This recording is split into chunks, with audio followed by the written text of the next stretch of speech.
On the edge tonight, we want to warn you that this is some video that is disturbing. You may want to look away because the footage was posted on a website. It shows a brutal beating that's going to lead to some very serious criminal charges. Fox 2's Randy Wembley with more. Right now, the suspect is locked up in the Wayne County Jail on a $100,000 bond. And there's so many things you can take away from what happened, but one of them, without a doubt, is when to walk away. Because that did not happen, one man nearly lost his life. Another could end up in prison. Their confrontation was caught on camera, and the video you're going to see, we have to warn you, is extremely disturbing.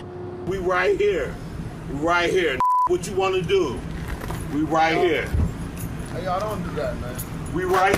What began as an argument at a restaurant on Detroit's east side ended in what could be called one of the most brutal attacks ever recorded. Detroit police arrested Keith Randolph Lewis for bludgeoning the man seen in the video. He was beaten senseless with a hammer. Now Lewis is charged with assault with intent to murder, assault with a deadly weapon, and assault to do great bodily harm.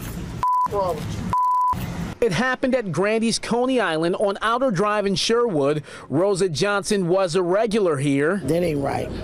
Yeah, that's what scared me. Key word was. They have guys hanging out in there rapping and asking for our food, ask for a few dollars to buy some food. Sometimes you come out, you see drug transactions and everything going on, and it made me uncomfortable with my kids. I'm not trying to raise them around that type of environment. And for Keith Lewis, the man police believe did this, we showed Rosa his mugshot. You recognize this guy? I recognize him only as a person that be up here bumming cigarettes and rapping inside the place without buying anything. I'm just keeping it real. People need to learn to look out for one another and cut out the mess of tearing up where people trying to own a business. Police are not saying what led to the argument, but the attacker said something about the victim carjacking him. It's unclear who the victim is. He was taken to Henry Ford Hospital in temporary serious condition. That could have been me the night when the guy asked me for a cigarette and I said no, get a job. I could have got hit with that hammer.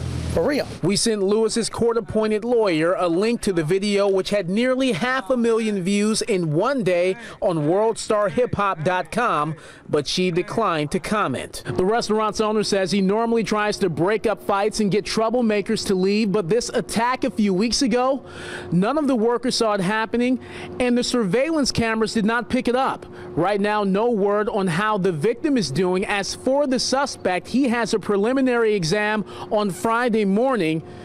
He could spend the rest of his life behind bars. The victim will be fortunate if he does not spend the rest of his life drinking his food from a straw. Randy Wembley, On the Edge.